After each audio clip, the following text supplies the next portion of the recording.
Hey guys, welcome back to this video. इस वीडियो पे हम coordination complexes BSc third year inorganic chemistry का नेक्स्ट पार्ट करने जा रहे हैं, जिसमें हम सीएफएससी की कैलकुलेशन देखेंगे, क्रिस्टल फील्ड स्टेबलाइजेशन एनर्जी का या स्प्लिटिंग एनर्जी का। तो इससे पहले हमने सीएफटी का पोस्टुलेट्स देखे थे और हमने सीएफटी फॉर ऑक्टाहेड्रल कॉम्प्लेक्सेस की भी कुछ बात करी थी। तो पूरे प्लेलिस्ट का लिंक आपको मैं नीचे डिस्क्रिप्शन बॉक्स में दे दूंगा, बाकी वीडियोस आप वहाँ से एक्सेस कर सकते हो। तो इस वीडियो पे हम सीएफएससी की कैलकुलेशन देखेंगे। तो इससे पहले वाली वीडियो पे जो हमने कवर किया था उसको हम रिवाइज कर लेते हैं, क्योंकि ये थोड़ा सा आपका इंपॉर्टेंट है। इससे पहले वाली वीडियो पे हमने डी ऑर्बिटल्स आपके कैसे स्प्लिट होते हैं एक ऑक्टाहेड्रल क्रिस्टल फील्ड पे, वो हमने देखा था यहाँ पर। और अभी भी यहाँ पर हम जो बात कर रहे हैं calculation of S F C F S की, तो वो भी आपका ऑक्टाहेड्रल कॉम्प्लेक्सेस के अंदर ही आता है। ठीक है, तो इसमें हमने देखा था कि जब आपके जो आयंस है, फ्री आयंस, तो उसमें आपका जो डी ऑर्बिटल होगा पहले आपका स्टेट 1 पे होगा। लिगेंड्स जब आपके इन डी ऑर्बिटल्स के कांटेक्ट में आएंगे तो यहाँ पर इन डी ऑर्बिटल्स की एनर्जी बढ़ेगी, क्योंकि रिपल्जन होगा। एनर्जी बढ़ेगी तो स्टेट 2 पे जाएंगे। ये स्टेट 2 आपका एवरेज एनर्जी है of D orbitals in a spherical crystal field. तो ये जो आपको लाइन दिख रही है, ये आपका एवरेज एनर्जी वाला बार है, इसे हम पेरी सेंटर भी यहाँ पर कहते हैं। तो जो आपकी एनर्जी यहाँ पर इंक्रीज होंगी तो होगा क्या, यहाँ पर आपके जो इलेक्ट्रॉन्स है डी ऑर्बिटल्स के, वो आपके स्प्लिट हो जाएंगे, ऑर्बिटल्स आपके स्प्लिट होंगे। ऑर्बिटल स्प्लिट होंगे तो एक आपका T2G ऑर्बिटल में स्प्लिट होगा और एक आपका EG ऑर्बिटल्स में यहाँ पर स्प्लिट होगा। ठीक है, T2G ऑर्बिटल्स में आपके यहाँ पर 3 ऑर्बिटल रहते हैं, DXY, DYZ और DZX, ये आपके लोअर एनर्जी पे रहेंगे।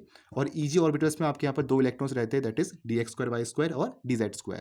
ठीक है, ये आपके हायर एनर्जी पे रहेंगे। दैट मीन्स T2G ऑर्बिटल्स की यहाँ पर जो स्टेबिलिटी होगी वो आपकी ज़्यादा होगी, क्योंकि एनर्जी आपकी कम है। एनर्जी और स्टेबिलिटी आपकी इन्वर्सली प्रोपोर्शनल होते हैं, जितनी ज़्यादा एनर्जी होगी उतना स्टेबिलिटी आपकी डिक्रीज करेगी। ठीक है, तो यहाँ पर देखो क्या लिखा है आपका, each electron occupying T2G orbital results in lowering of energy by -0.4 delta O. हर एक इलेक्ट्रॉन जो आपके T2G ऑर्बिटल को ऑक्यूपाई यहाँ पर करेगा, इसमें देखो T2G ऑर्बिटल ये है आपका, तो कोई भी आपका जो इलेक्ट्रॉन है जो आपके इस T2G ऑर्बिटल को ऑक्यूपाई करेगा, तो इसमें आपका एनर्जी पे लोअरिंग होगी। कितने से लोअरिंग होगी? बाई -0.4 डेल्टा ओ। ये आपका CFSC है, CFSC जो आपका कैलकुलेट कर रखा वो आपका ये नंबर है, -0.4 डेल्टा ओ। ठीक है, similarly each electron occupying EG orbital results in increase of energy by +0.6 delta O या +6 DQ। वैसे ही आपका हर एक इलेक्ट्रॉन जो EG ऑर्बिटल को ऑक्यूपाई करेगा, हर एक इलेक्ट्रॉन जो आपकी EG ऑर्बिटल्स में यहाँ पर जाएंगे, तो इसमें आपका जो एनर्जी पे इंक्रीज होगा वो कितने से होगा? +0.6 डेल्टा ओ से होगा। ये हम कह सकते हैं +6 DQ से। ये आपका CFSC से कैलकुलेट किया गया है। ठीक है, तो देखो यहाँ पर कोई भी आपके इलेक्ट्रॉन्स T2G पे जाएंगे तो यहाँ पर आपके एनर्जी पे जो लोअरिंग होगी वो -0.4 डेल्टा ओ से होगी। कोई भी आपके इलेक्ट्रॉन्स जो आपके EG ऑर्बिटल्स में जाएंगे तो उसमें जो आपका एनर्जी पे इंक्रीज होगा वो कितने नंबर से होगा? +0.6 डेल्टा ओ से होगा। ठीक है, तो यहाँ पर क्या लिखा है, दस if x is the number of electron occupying T2G orbitals. अगर आपके x नंबर ऑफ इलेक्ट्रॉन्स है जो आपके T2G ऑर्बिटल्स को ऑक्यूपाई करेंगे, या आपके T2G ऑर्बिटल्स है, तो फॉर एग्जांपल मैंने यहाँ पर आपके 2 इलेक्ट्रॉन्स पुट करे, तो एक आपका यहाँ पर पुट करूंगा, एक यहाँ पर पुट करूंगा, तो x की वैल्यू क्या होगी? 2 होगी। अगर मैं 3 इलेक्ट्रॉन्स पुट करना चाहूँ तो 1, 2 और 3 ऐसा होगा, तो यहाँ पर x की वैल्यू क्या हो जाएगी? 3 हो जाएगी। तो यहाँ पर x के आपके पास x is the number of electrons occupying T2G orbitals and y electron occupying EG orbitals, और y आपके जो इलेक्ट्रॉन्स है जिसने EG ऑर्बिटल्स को यहाँ पर ऑक्यूपाई किया हुआ है। तो अगर मुझे CFSC कैलकुलेट करना है तो कैसे करूँगा? दोनों को मैं ऐड करूँगा तब आपका CFSC कैलकुलेट होगा। तो -0.4x, -0.4x, x is the number of electrons, plus 0.6 into y. तो ये आप ऐसे यहाँ पर कैलकुलेट करोगे CFSC, that is crystal field stabilisation energy. ठीक है, -0.4 इसलिए क्योंकि ये आपका रिलेटिव लोअरिंग ऑफ एनर्जी है नीचे को, तो ये आपका -0.4 x आपके नंबर ऑफ इलेक्ट्रॉन्स है, प्लस EG के लिए क्या है? 0.6 है नंबर, तो 0.6 into y, y is the number of electrons. तो ऐसे आपका क्रिस्टल फील्ड स्टेबलाइजेशन एनर्जी यहाँ पर कैलकुलेट होने वाला है। ठीक है, फिर क्या लिखा है next, negative sign indicates total lowering of energy, that is gain in stability. Negative sign आपका यहाँ पर टोटल लोअरिंग ऑफ एनर्जी बता रहा है, या आप कह सकते हो गेन इन स्टेबिलिटी बता रहा है। ठीक है, however generally the stability that is CFSC values are reported without negative sign attached to it। जब भी हम यहाँ पर स्टेबिलिटी की बात करते हैं किसी भी कोऑर्डिनेशन कॉम्प्लेक्सेस की, तो उसमें हम यहाँ पर जो नेगेटिव साइन है उसको नेग्लेक्ट करते हैं, उसके बाद यहाँ पर स्टेबिलिटी की बात करते हैं। फॉर एग्जाम्पल हमारे पास D1 कॉन्फ़िगरेशन है। D1 कॉन्फ़िगरेशन के लिए आपके जो T2G ऑर्बिटल्स में कितने इलेक्ट्रॉन होंगे? एक इलेक्ट्रॉन होगा, क्योंकि सबसे पहले आपके जो इलेक्ट्रॉन्स फिल होंगे वो आपके लोअर एनर्जी वाले उसमें ऑर्बिटल्स में फिल होंगे। तो देखो यहाँ पर इसमें अगर हम देखें तो यहाँ पर एनर्जी आपकी नीचे से ऊपर को इंक्रीज कर रही है, तो T2G ऑर्बिटल है वो आपका नीचे आता है और फिर आपका EG ऑर्बिटल है, तो EG ऑर्बिटल की एनर्जी आपकी ज़्यादा है, T2G आपकी एनर्जी कम है। दैट मीन्स कि आपका जो इलेक्ट्रॉन्स फिल होंगे वो आपके पहले T2G में होंगे, उसके बाद आपके EG में जाएंगे, ठीक है। तो फॉर D1 कॉन्फ़िगरेशन की बात करें तो T2G में आपके एक इलेक्ट्रॉन्स फिल होगा, तो इसके लिए जो आपके CFSC की वैल्यू क्या रहेगी, वो क्या रहेगा -0.4 डेल्टा O, क्योंकि उसमें आपकी x की वैल्यू क्या हो जाएगी, 1 हो जाएगी, क्योंकि x आपके नंबर ऑफ इलेक्ट्रॉन्स थे जो आपके T2G ऑर्बिटल में है, तो कितने हैं, 1 है, तो -0.4 इंटू 1, y में कितने 0 है, EG ऑर्बिटल्स में तो आपके कोई इलेक्ट्रॉन होगा नहीं क्योंकि हमने एक ही इलेक्ट्रॉन पुट करा अभी D पे, तो D1 कॉन्फ़िगरेशन क्या होगा, उसके लिए आपकी जो CFSC की वैल्यू होगी वो होगी आपकी -0.4 डेल्टा O, या कह सकते हो -4 DQB, ठीक है। DQ आप SI यूनिट की तरफ ट्रीट कर सकते हो यहाँ पर CFSC की। फॉर D2 कॉन्फ़िगरेशन के लिए देखो, जब आपके D ऑर्बिटल्स में 2 इलेक्ट्रॉन है, तो ऐसे केस में आपका T2G के लिए, T2G ऑर्बिटल में आपके कितने इलेक्ट्रॉन्स होंगे, 2 होंगे, तो CFSC वैल्यू क्या होगी, -0.8 डेल्टा O या -8 DQ। कैसे निकाली, T2G में आपके 2 इलेक्ट्रॉन्स है, मतलब x की वैल्यू कितनी होगी, 2 होगी, तो -0.4 इंटू 2, y तो आपका 0 है, EG में आपके कोई भी इलेक्ट्रॉन्स नहीं है, तो क्या आएगा आपका CFSC वैल्यू -0.8 डेल्टा O। वैसे आपका D3 कॉन्फ़िगरेशन के लिए होगा, इसमें आपके T2G में कितने इलेक्ट्रॉन्स होंगे, 3 इलेक्ट्रॉन्स होंगे, तो इसमें क्या हो जाएगा देखो, -0.4 इंटू 3 प्लस 0, तो हो जाएगा आपका -1.2 डेल्टा O। क्लियर हो गया यहाँ पर, यहाँ से और देख सकते हो आराम से, देखो T2G ऑर्बिटल में जब आपके D पे एक ही इलेक्ट्रॉन है, दैट मीन्स यहाँ पर, तो x की वैल्यू 1 है, तब आपका CFSC की वैल्यू -0.4 डेल्टा O। T2G जब आपके 2 इलेक्ट्रॉन से T2G है, T² 2G, तो उसमें क्या होगा आपका 1 इलेक्ट्रॉन यहाँ पर, एक इलेक्ट्रॉन आपका यहाँ पर, तो x की वैल्यू 2 होगी। D3 कॉन्फ़िगरेशन में देखो, मतलब D में आपके 3 इलेक्ट्रॉन्स है, तो 1 2 और 3, दैट मीन्स T2G में आपके कितने इलेक्ट्रॉन्स है, 3 है, तो x की वैल्यू क्या होगी, 3 होगी, तो -0.4 इंटू 3, तो 1.2, ठीक है। और y तो आपका 0 है, EG में अभी आपके कोई इलेक्ट्रॉन्स नहीं है क्योंकि अभी हमने 3 ही लिया है यहाँ पर। क्लियर हो गया इतना। नेक्स्ट आता है आपका explanation of the properties of the complexes by CFT। Next यहाँ पर हम एक्सप्लेनेशन देखने वाले कोऑर्डिनेशन कॉम्प्लेक्सेस की प्रॉपर्टीज़ का बाय CFT। तो सबसे पहला जो आपका कॉन्सेप्ट आता है वो आता है आपका हाई स्पिन स्टेट का और लो स्पिन स्टेट्स का। तो हाई स्पिन स्टेट्स और लो स्पिन स्टेट्स के लिए क्या लिखा है यहाँ पर देखो, as the electron first enter the lower energy 3 2G orbitals with parallel spin, hence for complexes with D1 D2 या D3 आयन के लिए the orbital occupancy is certain. देखो, जब आपके इलेक्ट्रॉन एंटर कर रहा है लोअर एनर्जी 3 2G ऑर्बिटल्स में, जैसे आपके यहाँ पर T2G ऑर्बिटल्स है, तो इसमें जो आपके इलेक्ट्रॉन्स यहाँ पर एंटर कर रहा है पैरेलल स्पिन से यहाँ पर कर रहा है, दैट मीन्स आपके यहाँ पर सिंगल सिंगल इलेक्ट्रॉन फिल होंगे। पहले आपका अगर D1 कॉन्फ़िगरेशन है तो एक इलेक्ट्रॉन आपका यहाँ फिल होगा, D2 कॉन्फ़िगरेशन है तो एक इलेक्ट्रॉन आपका यहाँ होगा, एक इलेक्ट्रॉन यहाँ पर होगा, और फिर आपका D3 कॉन्फ़िगरेशन है तो एक इलेक्ट्रॉन आपका यहाँ पर होगा। तो इस तरीके से आपके इलेक्ट्रॉन्स फिल होंगे बाई हुंड्स रूल, ठीक है। तो क्या लिखा है, D1 D2 और D3 कॉन्फ़िगरेशन के लिए द ऑर्बिटल ऑक्यूपेंसी सर्टेन। इसमें पता है कि ऑर्बिटल में आपके एक एक इलेक्ट्रॉन्स यहाँ पर फिल होने वाले, लेकिन जब आपका D4 कॉन्फ़िगरेशन होगा, D5 कॉन्फ़िगरेशन होगा, D6 कॉन्फ़िगरेशन होगा या D7 कॉन्फ़िगरेशन होगा, देखो इसमें क्या हो रहा था, इसमें तो आपके एक एक इलेक्ट्रॉन्स थे डी ऑर्बिटल्स में, आपके यहाँ पर एक एक इलेक्ट्रॉन्स थे। जैसे इसमें अपन बात करी थी, जब आपका D1 होगा तो 1 होगा, D2 होगा तो 2 होगा, D3 होगा 3 होगा। लेकिन जब आपका एक और इलेक्ट्रॉन यहाँ पर आ जाए, जब आपके यहाँ पर एक और इलेक्ट्रॉन यहाँ पर आ जाए, या दैट मीन्स आपका D4 कॉन्फ़िगरेशन हो या आपका D5 हो या D6 हो या D7 हो, जब आपके D ऑर्बिटल्स में 4 इलेक्ट्रॉन्स हो, D में 5 हो, D में 6 हो या D में 7 हो, तब आपका क्या केस होगा, क्या लिखा है, for this electronic configuration 3 electrons first enter D2G orbital.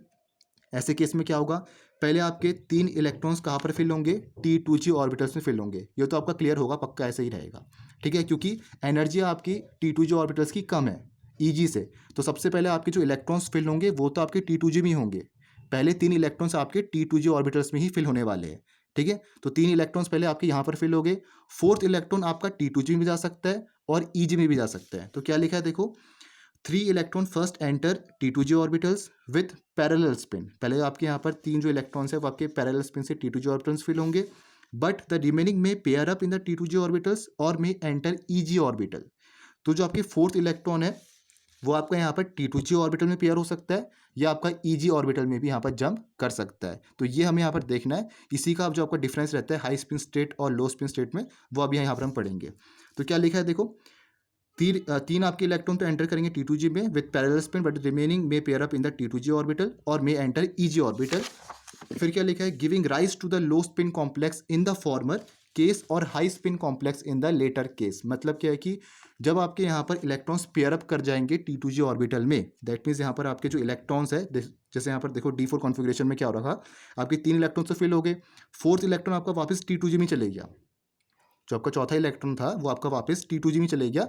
That means यहाँ पर ये आपका लो स्पिन कॉम्प्लेक्स रहेगा। और जब आपके यहाँ पर इलेक्ट्रॉन्स जंप कर जाएंगे EG ऑर्बिटल में, तो उस केस में ये आपका क्या रहेगा, हाई स्पिन स्टेट रहेगा। तो ये आपका यहाँ पर कहा गया है पहले वाली प्रॉपर्टी में। क्लियर हो गया। ये हम बात करें D4 से लेकर D7 कॉन्फ़िगरेशन तक।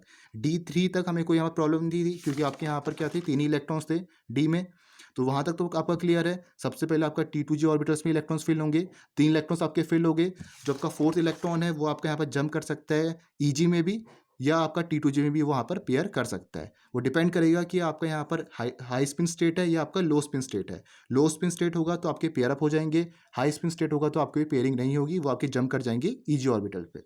ठीक है। अब देखो यहाँ पर ये आपका मेटल आयन कॉन्फ़िगरेशन है, D4 इलेक्ट्रॉन्स की यहाँ पर हम बात कर रहे हैं। ठीक है।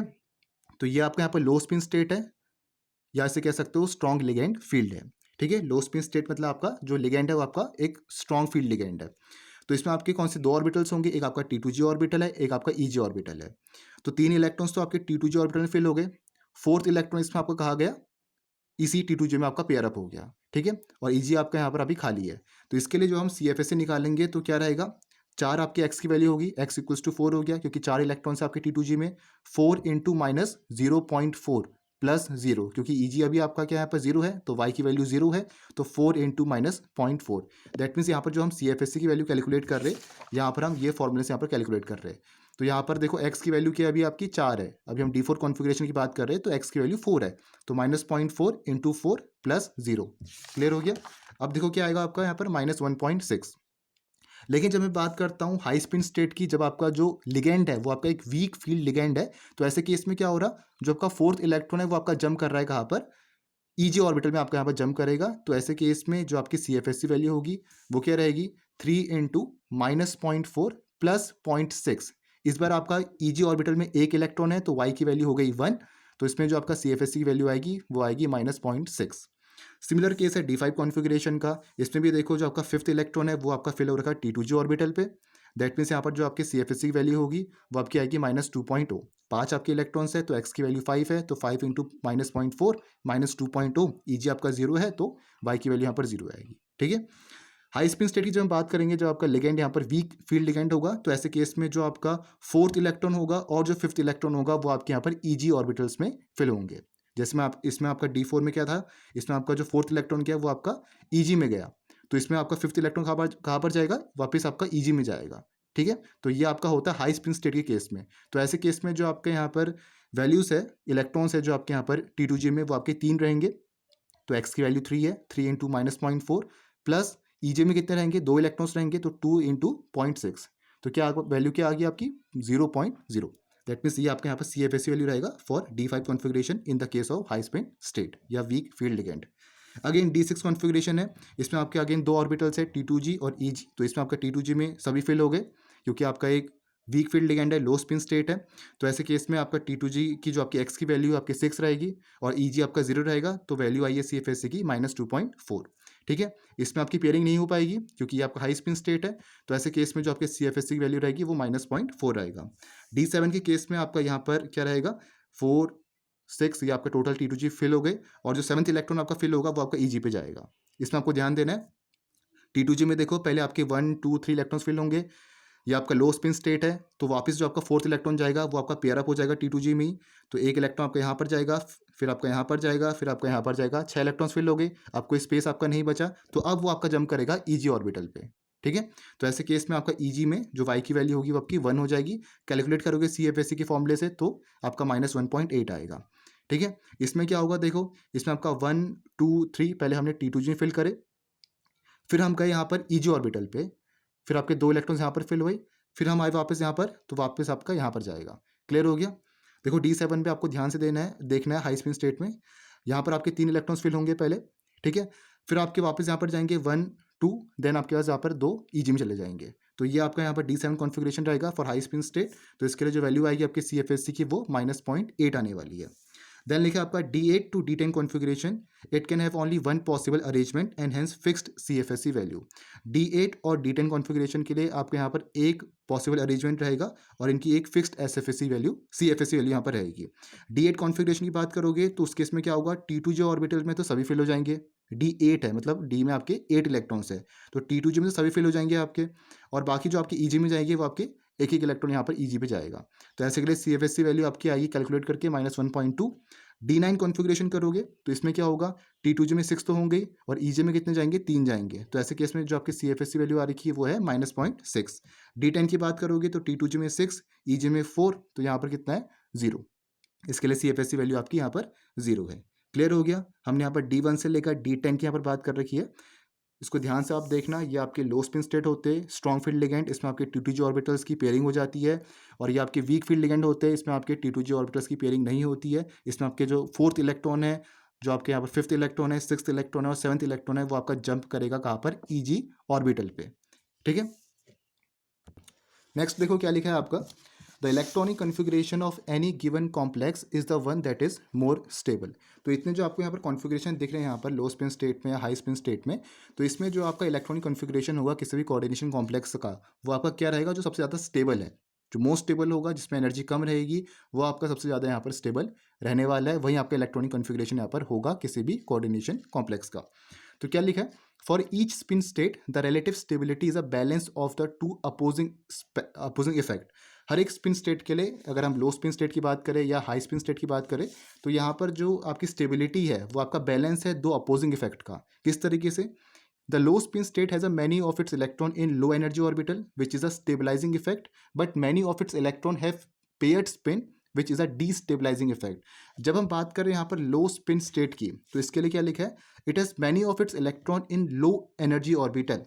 बहुत सारे इसमें जो इलेक्ट्रॉन्स है आपके D4 पे देखो, D5 पे देखो या D6 पे देखो, तो इसमें आपके जो इलेक्ट्रॉन्स है वो आपके लोअर एनर्जी पे, T2J ऑर्बिटल्स में, मतलब कम एनर्जी पे. तो कम एनर्जी पे होंगे तो ज़्यादा स्टेबल होंगे. अभी मैंने बात कर रहे थे कि आपके एनर्जी और स्टेबिलिटी इन्वर्सली प्रोपोर्शनल होते हैं, तो एनर्जी कम है तो आपके स्टेबल ज़्यादा होंगे. लेकिन अगर हम यहाँ पर इन कॉन्ट्रास्ट देखें तो हो क्या रहा है, but many of its electron have paired spin. लेकिन बहुत सारी के जो आपके इलेक्ट्रॉन्स इनका पेयर्ड स्पिन है, जो आपका एक डीस्टेबलाइजिंग इफेक्ट को यहाँ पर दर्शा रहा है. तो यहाँ पर आपका अपोजिंग इफेक्ट लग रहे हैं. अगर हम एक तरीके से देखें तो आपका यहाँ पर क्या हो रहा है, स्टेबल है क्योंकि कम एनर्जी पे. अगर हम दूसरे तरीके से देखें, यहाँ पर आपकी इलेक्ट्रॉन्स की पेयरिंग हो जा रही है, तो यहाँ पर ये आपका डीस्टेबलाइजिंग इफेक्ट है. सिमिलर केस हो रहा है आपका हाई स्पिन स्टेट में भी. देखो, the high spin state is stable because more of its electron have unpaired electron, but is unstable because one और two of its electron are in high energy orbital. ठीक है. इसमें क्या हो रहा है, देखो बहुत सारे आपके यहाँ पर अनपेयर्ड इलेक्ट्रॉन है, तो हम कहेंगे यहाँ पर आपकी स्टेबिलिटी ज़्यादा है. लेकिन इन कॉन्ट्रास्ट आपका क्या हो रहा है, कुछ आपके ऐसे भी ऑर्बिटल्स है, या बहुत सारे आपके सभी ऐसे ऑर्बिटल्स है, कुछ क्या सभी आपके ऐसे इलेक्ट्रॉन्स है जो आपकी EG ऑर्बिटल्स में यहाँ पर फिल हो रहे हैं. सभी में देखो आपका जो इलेक्ट्रॉन्स है आपके EG ऑर्बिटल्स फिल हुए. दैट मीन्स यहाँ पर ये आपका एक डीस्टेबलाइजिंग इफेक्ट को दर्शा रहा है. ठीक है. तो यहाँ पर ये आपका स्टेबलाइज भी कर रहे हैं और डीस्टेबलाइज भी कर रहे हैं, तो आपका यहाँ पर अपोजिंग इफेक्ट यहाँ पर लग रहा है. ठीक है. तो ऐसे केस के लिए यहाँ पर हम CFSE की वैल्यूज देखते हैं स्टेबिलिटी को बताने के लिए. तो क्या लिखा है, the relative stability of the low spin and the high spin state is determined mainly by the magnitude of delta O. तो जो आपका यहाँ पर मैग्नीट्यूड है डेल्टा O का, इससे यहाँ पर डिटरमाइन करते हैं कि आपका कॉम्प्लेक्स कितना स्टेबल है या कितना अनस्टेबल है. If delta O is relatively large, the low spin state is more stable, while if delta O is small, high spin state is more stable. अगर आपके डेल्टा O की वैल्यू, अगर आपकी CFSE की वैल्यू लार्ज है, अगर आपकी CFSE की वैल्यू ज़्यादा है, तो ऐसे केस में लो स्पिन स्टेट ज़्यादा स्टेबल होगा. अगर आपकी डेल्टा O की वैल्यू, आपकी CFSE की वैल्यू स्मॉल है, तो ऐसे केस में आपका हाई स्पिन स्टेट ज़्यादा स्टेबल होगा. तो देखो आपका जो डेल्टा O की वैल्यू, अगर मैं लो स्पिन स्टेट में देखूं, अगर आपकी लार्ज है, दैट मीन्स इसमें अगर हम लार्ज देखें, अगर इसमें नेगेटिव साइन को हम हटा दें तो -2.4, ये 2.4 की वैल्यू आपकी सबसे ज़्यादा है. तो ये आपका यहाँ पर सबसे ज़्यादा यहाँ पर स्टेबल होने वाला है. इसको हम यहाँ से भी देख सकते हैं, T2J ऑर्बिटल्स में आपके इलेक्ट्रॉन सभी फिल है, EG में आपकी कुछ नहीं है. तो यहाँ से हम क्लियर बता सकते हैं कि ये आपका सबसे ज़्यादा स्टेबल यहाँ पर रहेगा. ठीक है. तो इसमें क्या आपका हाई स्पिन स्टेट में इसमें बोला है कि अगर आपकी डेल्टा O की वैल्यू स्मॉल है, high spin state is more stable. अगर आपकी जो डेल्टा O की वैल्यू हाई स्पिन स्टेट के केस में अगर स्मॉल है, तो इसमें आपकी स्मॉल वैल्यू कौन सी है, ये वाली आपकी स्मॉल वैल्यू 0.0, सबसे कम आपका यही है. दैट मीन्स अगर मैं नेगेटिव साइन को यहाँ पर नेगलेक्ट करूँ, तो यहाँ पर 0.0, तो ये आपके यहाँ पर जो आपके जो इलेक्ट्रॉनिक कॉन्फ़िगरेशन यहाँ पर हो रखा है, ये आपका सबसे ज़्यादा यहाँ पर स्टेबल कॉम्प्लेक्स होगा. ठीक है। तो ये आपको सिंपल चीज़ समझनी है, जब आपके यहाँ पर डेल्टा ओ की वैल्यू ज़्यादा होगी तो आपका यहाँ पर लो स्पिन स्टेट होगा, अगर आपके यहाँ पर डेल्टा ओ की वैल्यू स्मॉल होगी तो वो आपका हाई स्पिन स्टेट होगा। ठीक है। अब देखो, दस D4 to D7 have higher CFSE values for low spin, hence they are more stable for low spin state. D4 से D7 के लिए आपकी CFSE की वैल्यू यहाँ पर ज़्यादा है तो वो आपके यहाँ पर ज़्यादा स्टेबल होंगे लो स्पिन स्टेट के लिए। For the configuration D1 D2 D3 या D8 D9 D10 के लिए, D1 D2 D3 और D8 D9 D10 की कॉन्फ़िगरेशन के लिए there is only one possible way in which d orbitals में be filled, hence they exist in the same state of minimum energy irrespective of the strength of the field. That means कि आपका जो यहाँ पर D8 configuration, D9 configuration और D10 configuration और आपका D1 D2 D3 configuration, इसके लिए क्या होगा, ये आपके सेम एनर्जी स्टेट पे रहेंगे, ये आपके सेम स्टेट में रहेंगे ऑफ मिनिमम एनर्जी। क्यों रहेंगे आपके सेम स्टेट में? इसमें हम लो स्पिन स्टेट या हाई स्पिन स्टेट नहीं देखेंगे। क्यों नहीं देखेंगे? क्योंकि इसमें आप देखो कि जब आपके यहाँ पर जो इलेक्ट्रॉन्स है, इसमें आपके एक इलेक्ट्रॉन है, इसमें आपके दो इलेक्ट्रॉन्स है, इसमें आपके तीन इलेक्ट्रॉन्स है, तो यहाँ पर देखो इसमें हमारे पास कोई फोर्थ इलेक्ट्रॉन है ही नहीं जो आपका ईजी ऑर्बिटल्स में जाएगा। आपका इसमें कोई फोर्थ इलेक्ट्रॉन यहाँ पर है ही नहीं जो आपकी ईजी ऑर्बिटल में यहाँ पर जंप करेगा, तो कोई इलेक्ट्रॉन जो आपका ईजी ऑर्बिटल में जंप करेगा ही नहीं, तो इसके लिए आपका यहाँ पर कोई स्टेट पॉसिबल नहीं है। ठीक है। और दूसरी बात, अगर हम बात करें यहाँ पर D8 के लिए, D9 के लिए या D10 के लिए, इसमें भी आपका सेम केस है। इसमें आपके देखो T2G ऑर्बिटल वाले तो ऑलरेडी फिल है, T2G ऑर्बिटल में आपके ऑलरेडी 6 इलेक्ट्रॉन्स फिल है, तो आपके पास कोई और ऑप्शन ही नहीं है ईजी ऑर्बिटल में जाने के लिए। तो यहाँ पर भी हम कोई भी एनर्जी स्टेट या कोई भी आपका यहाँ पर लो स्पिन स्टेट या हाई स्पिन स्टेट की बात नहीं करेंगे। ठीक है। तो ये सब आपके यहाँ पर सेम स्टेट में रहने वाले, इनके लिए आपका लो स्पिन स्टेट और हाई स्पिन स्टेट नहीं होगा, ये सेम स्टेट पे रहेंगे फॉर मिनिमम एनर्जी। ठीक है। तो लिखा है hence they exist in the same state of minimum energy irrespective of the strength of the field. तो आपका यहाँ पर ये स्ट्रॉन्ग फील्ड होगा या वीक फील्ड लिगेंड होगा, तो उससे हमें कुछ लेना देना नहीं है, आपके यहाँ पर सेम स्टेट पे रहने वाले हैं, क्योंकि इसमें आपको कोई ऑप्शन नहीं है। पहले अगर हम D1 D2 D3 की बात करें तो इसमें आपको कोई ऑप्शन नहीं है ईजी में जाने के लिए, और D8 D9 D10 की बात करें तो इसमें आपके T2G ऑर्बिटल्स ऑलरेडी फिल है, तो इसमें आपके ईजी ऑर्बिटल्स में तो वो जंप करेंगे ही करेंगे। ठीक है। तो इसके लिए यहाँ पर हम लो स्पिन स्टेट और हाई स्पिन स्टेट बात नहीं कर रहे इन ऑर्बिटल्स के लिए। क्लियर हो गया? The value of delta O is usually compared with the energy required for electron pairing in a single orbital। जो आपकी डेल्टा O की वैल्यू है, जो आपकी CFSE की वैल्यू है, इसको हम यूजुअली कंपेयर करते हैं with the energy required for electron pairing in a single orbital. किसी सिंगल ऑर्बिटल में आपकी कितनी एनर्जी रिक्वायर हो रखी है इलेक्ट्रॉन्स को पेयर करने के लिए, उससे कंपेयर आपका किया जाता है डेल्टा O की वैल्यू। ठीक है। तो this energy is usually represented by P and is called pairing energy. तो पेयरिंग एनर्जी हम किसको कह रहे हैं? कितनी एनर्जी आपको चाहिए इलेक्ट्रॉन्स को पेयर करने के लिए इन अ सिंगल ऑर्बिटल, तो उससे हम कंपेयर करें किसको? डेल्टा O की वैल्यू को। तो क्या चीज़ लिखा है देखो, if delta O is less than P, अगर आपकी CFSE की value less than pairing energy है, मतलब पेयरिंग एनर्जी की वैल्यू आपकी ज़्यादा है डेल्टा O से, तो जो आपका फोर्थ इलेक्ट्रॉन होगा will enter EG giving the configuration T2G और EG। इसमें आपके T2G में 3 इलेक्ट्रॉन्स रहेंगे और EG में आपका 1 रहेगा। मतलब अगर आपका डेल्टा O की वैल्यू लेस देन P है, जब आपका CFSE की value less than the pairing energy है, उस समय क्या होगा, जो आपका फोर्थ इलेक्ट्रॉन होगा वो जंप करेगा EG ऑर्बिटल पे, और जो फिफ्थ इलेक्ट्रॉन होगा वो कहाँ पर जाएगा? वो आपका अगेन यहाँ पर EG पे ही जाएगा। ठीक है। तो ऐसे केस में कॉन्फ़िगरेशन क्या बन जाएगा? T2G में आपके 3 इलेक्ट्रॉन्स रहेंगे और EG पे आपके कितने रहेंगे? 2 इलेक्ट्रॉन्स रहेंगे। क्लियर हो गया यहाँ पर?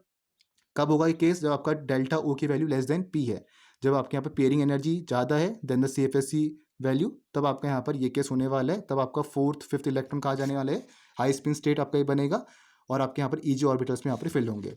तो लिखा है 10 in such cases we get a high spin complex, ligands for which delta O is less than P are called weak field ligands.